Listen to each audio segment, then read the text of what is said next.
한 번 더 따라합시다. 나는 하나님께 복을 받은 사람입니다. 나는 복을 받은 사람입니다. 누가 우리를 저주한다 하더라도 하나님의 복이 우리와 함께 임하기 때문에 또 하나님이 지켜주신다라는 것을 꼭 품어야 되는 것이죠. 여러분, 점을 보신 적이 있습니까? 무당을 만나본 적이 있습니까? 이때 용하다는 무당을 한번 만나보거나 또 이야기를 들어보면 정말 용한 것 같습니다. 과거도 맞추고 미래도 맞추는 것 같아요. 근데 여러분, 그 무당들이 모든 걸 다 알까요? 지금은 인터넷에서도 보니까 내 앞날에 기륭하복, 토종비길로 나쁜 일을 피하고 좋은 기운 받으세요. 크게 문구를 걸어놓고 광고를 합니다. 이거 뭐 사이트마다 뭐 운세, 사주, 토종비결, 신년운세, 궁합, 태길 오만 것들이 다 있더라고요. 차라리 기도하시고. 근데 여러분, 왜 사람들이 이 예측할 수 없는 앞날을 알기 원할까요? 아니, 이 땅에 살아가는 인생들이 어느 날 갑자기 찾아오는 불행의 화살을 피할 수 있을까요? 매복에 있다가 습격에 오는 적들처럼 불행이 갑자기 찾아오는데 그 타이밍 동안에 우리가 그 불행을 피할 수 있을까요? 아니, 내 인생 앞에 모든 나쁜 일은 피하고 좋은 길로만 걸어갈 수 있을까요? 아니, 여러분, 내 인생에 찾아오는 모든 불행이 다 결과가 나쁘던가요? 아니, 내 앞에 찾아오는 좋은 일들만 찾아오고 나쁜 일이 찾아오지 않으면 그래서 그 인생이 복된 인생입니까? 여러분, 꼭 그렇지 않습니다. 우리 인생에 찾아오는 모든 일들 하나님께서 합력하여 선을 이루어 주시고 하나님께서 우리 인생과 함께 하신다는 믿음이 있으면 어떤 일이 있더라도 우리가 받아들일 수 있는 것이죠.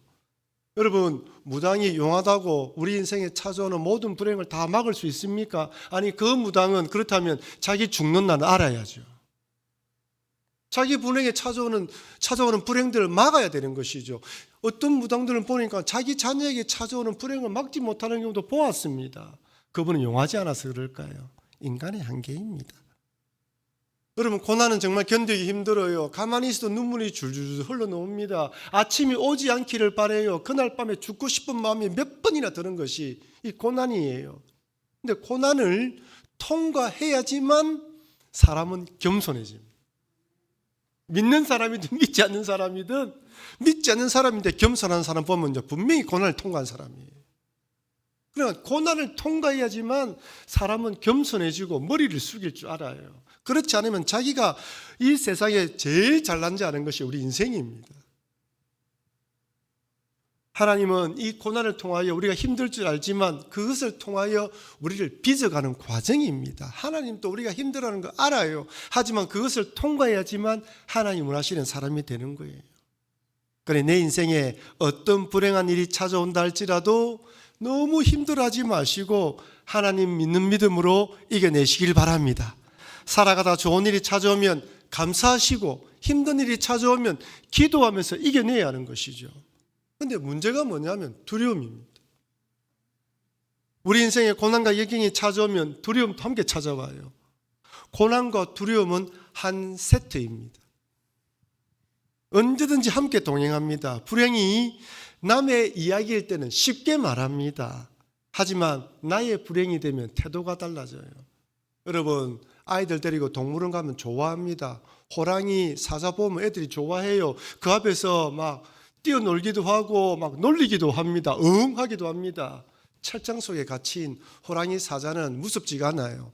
하지만 아프리카 정글에서 만나는 사자와 호랑이는 사람을 얼게 만듭니다. 으르렁거리는 소리 한 번에 꼼짝을 하지 못하게 만들어요. 누가 아는 분이 내 암에 걸렸어 이러면 내가 기도할게. 믿음을 이겨내는데 쉽게 말합니다. 하지만 내가 압니다 라는 소리를 들으면요, 이 두려움이 숨통을 쪼여옵니다. 나도 모르게 패닉이 찾아와요. 불안해집니다. 여러분, 불행이 남의 이야기일 때는 쉽게 이야기하지만 나의 불행이 되면 태도가 달라지고 상황이 달라집니다. 이 두려움 앞에서 담대하기는 쉽지가 않습니다. 문제는 이 두려움이 믿는 사람이든 믿지 않는 사람 다 찾아온다는 거예요. 어제 두려움을 극복했다고 오늘 두려움이 찾아오지 않는 것이 아니에요. 죽는 순간까지 어떤 일이든지 또 두렵게 하는 것이 이 세상살이입니다. 하지만 여러분 꼭 기억하십시오. 두려움은 하나님이 주시는 마음이 아닙니다. 내 마음에 두려움이 딱 찾아오면 제일 먼저 이건 사단이 주는 마음이야. 이것은 나를 인작하게 만드는 마음이야. 하나님은 이런 마음 주시지 않아. 이것을 딱 선택해야 돼요. 이것을 딱 잡아야 됩니다. 그리고 두려움이 찾아올 때 덥석 잡으면 안 됩니다. 두려움이 찾아왔네. 내 넘어져야지. 두려워해야지. 그러면 급속도로 정신적으로 신앙적으로 다 무너집니다. 두려움이 찾아올 때 우리는 이 두려움은 하나님이 주시는 것이 아니다라는 생각을 가지고 막아내고 주님의 이름을 불러야 되는 것입니다. 두려움은 하나님에 대한 믿음을 상실하게 만드는 가장 무서운 적이에요. 덥석 받아들이면 안 됩니다. 여러분 세상 사람들은 두려움이 찾아오면 어떻게 합니까? 여러분 주변의 친구들, 믿지 않는 친구들은 두려움이 찾아오면 어떻게 합니까? 제각기 여러 일들을 찾아다닙니다. 사람을 찾아가기도 하고 어디 가서 빌기도 하고 무당을 찾아가기도 합니다. 세상 사람들은 방법이 없어요. 이게 인생입니다. 오늘 본문에 보면 이스라엘 백성들 때문에 두려워하는 모압의 발락 왕이 두려워하는 모습을 발견하게 됩니다. 민수기 22장 2절 3절 말씀 우리 같이 한번 읽어보겠습니다. 십볼의 아들 발락이 이스라엘이 아모리인에게 행한 모든 일을 보았으므로 모압이 심히 두려워하였으니 이스라엘 백성이 많음으로 말미암아 모압이 이스라엘 자손 때문에 번민하더라. 심히 두려워하고 있습니다. 여러분 왜 두려워합니까? 이스라엘 백성이 갑자기 나타났어요. 출애굽할 때 노예했던 이스라엘 백성들이 광야 40년 동안 돌고 다니고 난 뒤에 그 당시 가장 강력한 왕인 아모리의 시온 왕과 바산 옥을 쳐 멸했습니다. 있을 수가 없는 일이에요. 와, 당연히 저 지역은 강하다 이렇게 생각하면 되지만은 예측을 할 수가 없습니다. 쇼킹한 뉴스인 거죠. 만약에 오늘날처럼 뉴스가 있다면 이렇게 인터넷이 발달되었다면 해외 토픽감입니다. 어떻게 이스라엘 백성들이 저 두 왕을 멸했을까? 지금 이 발락 왕이 생각했을 때는 방법이 없어요. 이들을 상대할 방법이 없습니다. 여러분 왜 두렵습니까? 내가 상대를 이길 만한 힘이 없기 때문이에요. 정체를 모를 때 두렵습니다. 지금 발락 왕이 딱 그런 마음입니다. 이들의 정체가 뭐야? 어디서 무슨 전략도 없어요. 무기도 없습니다. 근데 이겼단 말이에요. 얼마나 두렵습니까? 여러분 분명 세상에는 세상의 방식과 룰이 있습니다. 세상에 통하는 룰이 있어요. 사회초년생이 처음 직장에 들어가게 되면 선배들이 가르칩니다. 이 직장에서 누굴 조심해야 돼. 저 사람 잘 봐야 돼. 이거 조심해야 돼. 이렇게 저렇게 오만 이야기를 합니다. 노하우를 전수해 줍니다. 아니 밥 사주면 노하우 하나 줄게. 이렇게 말하는 사람도 있습니다. 하지만 여러분 잊지 마십시오. 세상의 노하우도 중요하지만 신앙의 노하우는 더 중요합니다. 우리 그리스도인들은 세상이 알 수 없는 하나님의 노하우를 배우고 익혀야 합니다. 믿음의 길, 신앙의 방법으로 이기는 길이 있습니다. 분명 말이 되지 않는데 그 방법을 하면 길이 열립니다. 말씀대로 순종하고 믿음의 길을 갈 때 하나님의 도와주는 손길이 있어요. 여러분 저는 이 성경의 수많은 역사들 가운데 홍해 안에 길이 있을 것이다. 누가 생각했습니까? 아무도 생각할 수가 없어요. 여리고 성을 7바퀴 도고 함성을 지른다고 무너진다고요? 그럴 일이 있을 수가 없어요. 깨구리가 군대로 변하고 파리가 군사로 변합니다. 하늘에 우박이 내려와요. 흑암이 짙습니다. 여러분 하나님은 우리가 생각지도 못하는 방법, 우리가 알 수도 없는 기이한 방법들을 가지고 있습니다. 우리가 생각하기에는 막힌 것 같지만 하나님에는 여러 가지가 있어요. 그래서 우리가 하나님을 바라보고 의지하는 것입니다. 그래서 우리 믿음의 후배들은 믿음의 선배들에게 신앙의 노하우를 배워야 합니다. 목장 모임할 때 여러 가지 이야기 가운데에 내가 이 직장 생활 가운데 이렇게 믿음으로 적용했더만 승리했다는 이야기들을 믿음의 선배들은 믿음의 후배들에게 많이 이야기를 해줘야 됩니다. 내가 믿음으로 어디까지 어떻게 이겨나갔다라는 것들이 전수되어져야지만 믿음의 후배들이 배우는 거예요. 사실 우리 교인들 중에는요 사업하시고 직장 생활하지만 믿음으로 직장 생활하며 믿음으로 사업하시는 분들이 많이 있습니다. 제가 만나서 간증을 들으다 보니까요, 믿음에 도전받을 때가 너무 많은 거예요. 갈등할 때도 많았다고 합니다. 그런데 하나님 방법을 딱 잡으니까 하나님이 길을 열어주시다라는 것을 딱 품고 사업하시는 분도 있어요.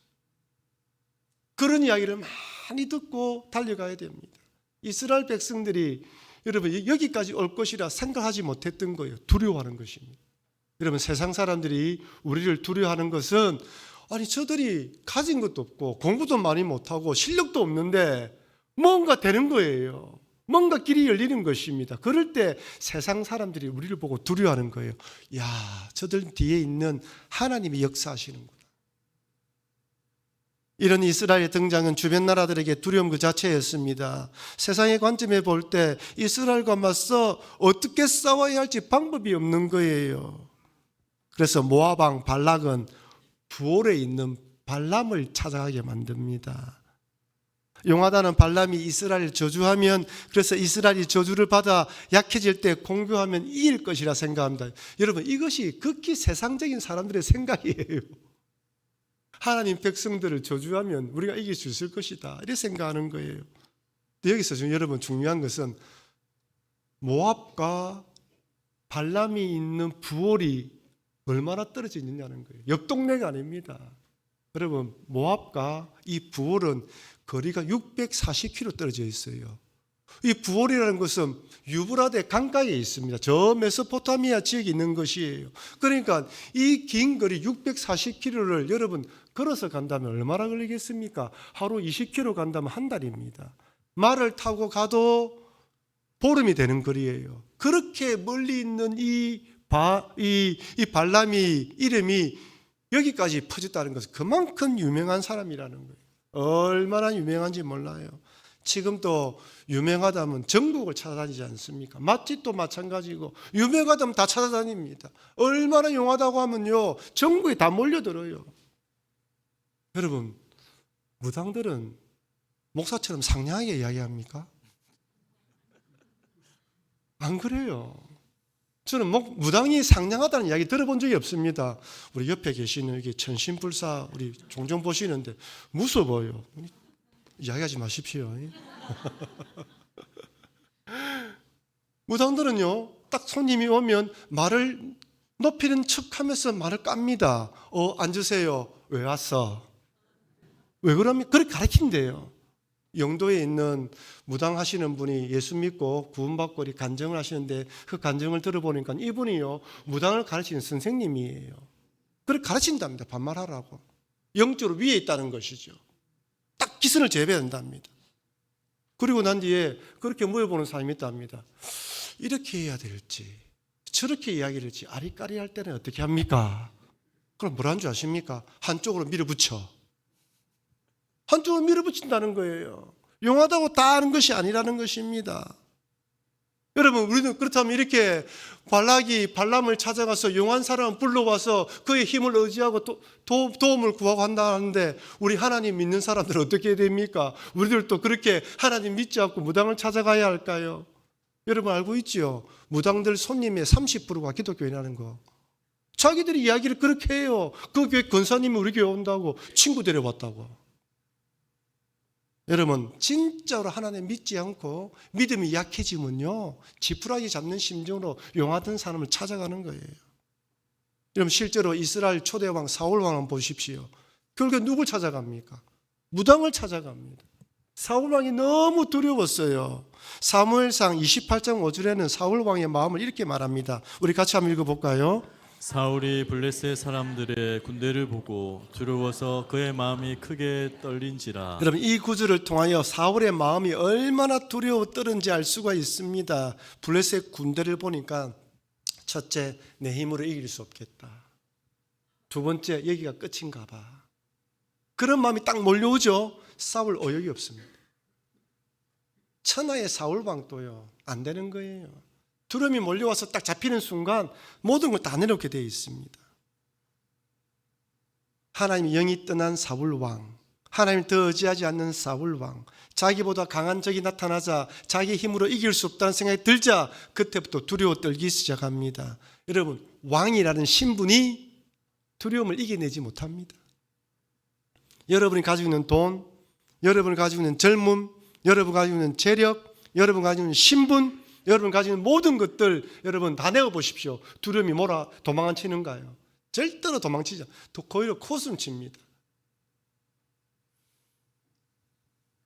그렇게 왕자리를 지키려고 애를 썼지만 불안과 두려움이 몰려오자 어쩔 줄 몰라 합니다. 여러분, 하나님을 떠나면 아무리 내 힘으로 내 자리를 지키려도 지킬 수 없습니다. 두려움이 몰려올 때 그 믿음을 극복하지 못하면 무당을 찾아가는 거예요.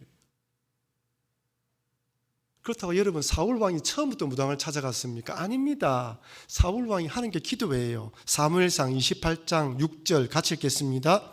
사울이 여호와께 묻자오되 여호와께서 꿈으로도 우림으로도 선지로도 그에게 대답하지 아니하시니므로. 사울왕은 물었습니다. 하나님, 블레셋이 쳐들어왔습니다. 어떻게 하면 좋을까요? 응답이 없어요. 왜 하나님 응답해 주지 않은 것입니까? 어려울 때 부르짖어 기도하면 도와주신다며요. 왜 응답하지 않습니까? 그것은 사울왕이 지금 또 하나님을 이용하려고 하기 때문입니다. 그렇잖아요. 믿음도 없이 그냥 어려우니까 하나님 도와달라는 거예요. 이전에 뭐가 선행됩니까? 마치 하나님을 우상처럼 생각하는 것입니다. 만약 정말 사울왕이 하나님의 도움을 구하려면 뭐가 전제되어야 됩니까? 회개지요. 영이 떠날 수밖에 없었던, 자기만을 생각하며 자기 영광을 추구하며 기념비를 세웠던 그것을 하나님께 회개하고, 하나님, 제가 잘못했습니다. 살려주십시오. 이것만 도와주신다면 하나님 잘 믿겠습니다. 이거는 거짓이 아닙니다. 철저하게 엎드려야 되는 것이죠. 다윗이 우리아를 살인교사하고 우리 아내 바세바 범하고 난 뒤에 나단 선지자가 당신 잘못이야 라고 이야기했어요. 엎드려 회개했던 것처럼 철저하게 회개하면 하나님 안 도와주시겠습니까? 우리는 수요일마다 사사기를 살펴보고 있습니다. 이스라엘 백성들이 회개하고 부르짖을 때 하나님 도와주시잖아요. 지금 사울왕은 이렇게 하나님께 엎드려야 됩니다. 아니, 이렇게 기도했는데 응답이 없다면 더 엎드려야 되죠. 더 주님께 엎드려 회개 기도해야 되는 것이죠. 그런데 여전히 사울왕 그렇지 않습니다. 어떻게 하나님께서 도와주시겠습니까? 그저 무당을 찾아갑니다. 근데 놀라운 것은요, 이 사울왕이 무당을 찾아와서 사무엘을 불러내라 이래 이야기하니까 또 그런 사람 같은 사람이 올라와요. 사무엘상 28장 14절, 사울이 그에게 이르되 그의 모양이 어떠하냐 하니 뭐가 올라왔습니다. 그가 이르되 한 노인이 올라오는데 그가 겉옷을 입었나이다 하더라. 사울이 그가 사무엘인 줄 알고 그의 얼굴을 땅에 대고 절하니라. 여러분, 여기 올라온 사람은 사무엘입니까? 사무엘인 줄 알고 절했는데 누구입니까 도대체? 여러분, 진짜 사무엘이 올라온 것입니까? 하나님 품에서 안식을 누리고 있는 사무엘이 일개 무당이 부른다고 하나님 품에 내려오십니까? 말도 안 되는 이야기죠. 여러분, 죽은 영혼은 죽은 영혼대로 하늘나라에서 편히 안식을 누리고 있습니다. 이 땅에 오지를 못해요. 제사를 지내고 엎드린다고 죽은 영혼이 와서 제사 밟아 먹는 것이 아닙니다. 한 노인이 올라가는 것처럼 꿈인 거예요. 사단 마귀는 영물입니다. 신통방통합니다. 미래의 일도 맞출 수 있고 그가 원하는 것처럼 꿈에 나올 수도 있어요. 얼마든지 그럴 수 있습니다. 하지만 사단 마귀는 우리의 영혼을 복된 길로 인도하지 않습니다. 예수님께서 사단 마귀에 대해서 명백하게 이야기합니다. 사단 마귀의 정체가 무엇이냐? 요한복음 8장 44절 우리 같이 읽겠습니다. 너희는 너희 아비 마귀에게서 났으니 너희 아비의 욕심대로 너희도 행하고자 하느니라. 그는 처음부터 살인한 자요 진리가 그 속에 없으므로 진리에 서지 못하고 거짓을 말할 때마다 제 것으로 말하나니 이는 그가 거짓말장이요 거짓의 아비가 되었음이니라. 사단 마귀는 거짓말쟁이며 거짓의 아비입니다. 우리를 좋은 쪽으로 인도하지 않아요. 우리를 복된 길로 인도하지 않습니다. 항상 망한 길로 인도합니다. 끝이 안 좋아요. 사울왕이 하나님을 찾아서 응답하지 않고 침묵했다면 더 철저하게 엎드려야 되는데 결국 무당까지 찾아가지만 그 인생은 결국 블레셋과 전투에서 죽음을 끝이 납니다. 그렇다면 이렇게 두려움이 몰려올 때 우리는 어떻게 해야 될까요? 앞서 말씀드린 것처럼 믿음으로 맞서 싸워야 합니다. 믿음이 강하다고 두려움이 찾아오지 않는 것은 아닙니다. 하지만 믿음이 있으면 두려움과 맞서 싸울 수 있습니다. 매일매일 믿음으로 맞서 싸워야 합니다. 여러분, 믿음과 두려움은 상관관계 있죠. 믿음이 강하면 두려움이 약해 보입니다. 믿음이 약해지면 두려움이 강해 보입니다. 긴밀한 관계가 있어요. 그래서 여러분, 내 앞에 있는 어려움이 중요한 것이 아니라 뭐가 중요하다? 내 믿음이 중요한 거예요. 우리가 매주 말씀을 듣고 매일 새벽기도 나오고 개인적으로 묵상하고 말씀을 듣는 이유가 무엇입니까? 하나님의 말씀으로 내가 누구인지 깨닫고 하나님 주신 말씀을 가슴에 품고 기도하며 이겨나가기 위함입니다. 그러니까 여러분, 결국 이 모든 것들이 내가 영으로 살아가는 방법이고 비결인 거예요. 그래서 하나님은 디모데후서를 통하여 우리에게 분명히 말씀합니다. 디모데후서 1장 7절 말씀 같이 읽겠습니다. 하나님이 우리에게 주신 것은 두려워하는 마음이 아니요 오직 능력과 사랑과 절제하는 마음이니. 여러분, 지금 디모데후서 이 편지를 쓰고 있는 사도 바울은 로마 감옥에 갇혀서 이제 죽을 날이 얼마 남지 않았다는 걸 깨달았어요. 아, 여기가 내 끝이다. 그리고 디모데의 편지를 보냅니다. 그러니까 하나님 우리에게 주시는 것은 두려워하는 마음이 아니다라는 말은 사도 바울도 두려워하는 마음이 있었다는 거예요. 그리고 이런 사도 바울을 바라보며 목회를 하고 있는 디모데도 두려워하는 마음을 가지고 있었던 것입니다. 그러니 사도 바울이 디모데야, 두려워하는 마음은 하나님 주신 마음이 아닌 것 같아. 하나님은 능력과 사랑과 절제하는 마음을 주시어 하나님의 능력을 의지하고 주의 사랑을 의지하고 그 가운데 절제하면서 믿음을 지키는 믿음, 이 능력을 주시는 분이 하나님이야. 그러니 니도 나도 두려움을 극복하자는 것입니다.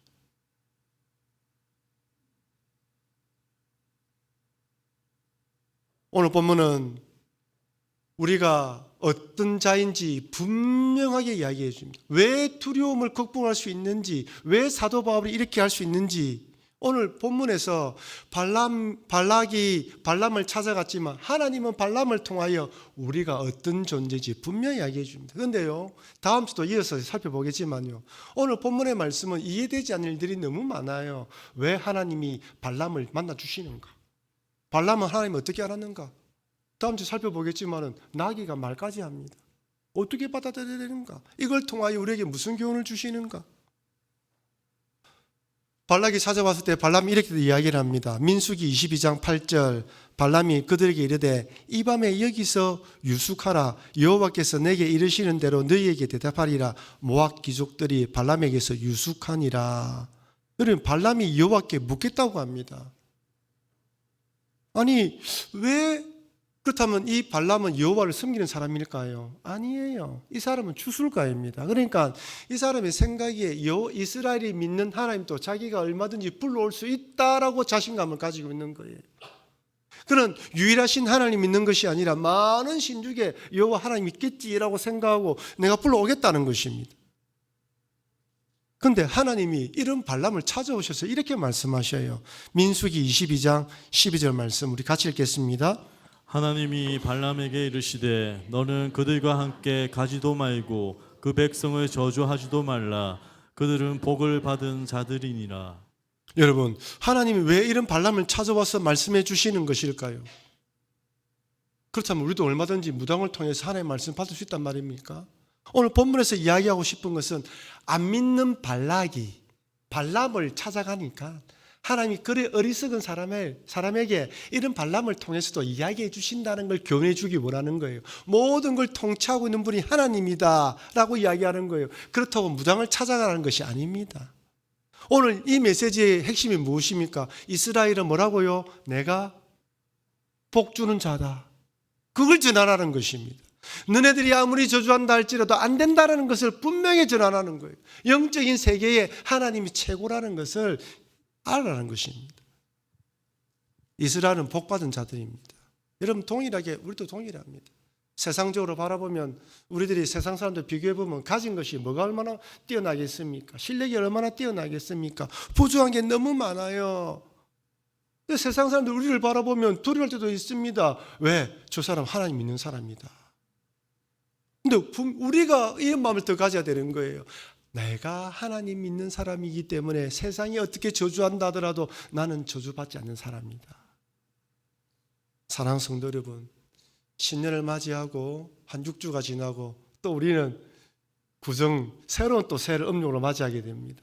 우리는 내 백성을 위로하라는 이 말씀을 가지고 살펴보면서 올 한 해 동안 나도 위로받고 우리 서로 위로받으려고 합니다. 내가 하나님 백성이고 하나님이 나를 복주고 있고 하나님이 나를 위로한다는 것을 가슴에 품지 않으면요, 두려움이 찾아왔을 때 이기지도 못하고 성도들이 힘들을 때 위로할 수 없습니다.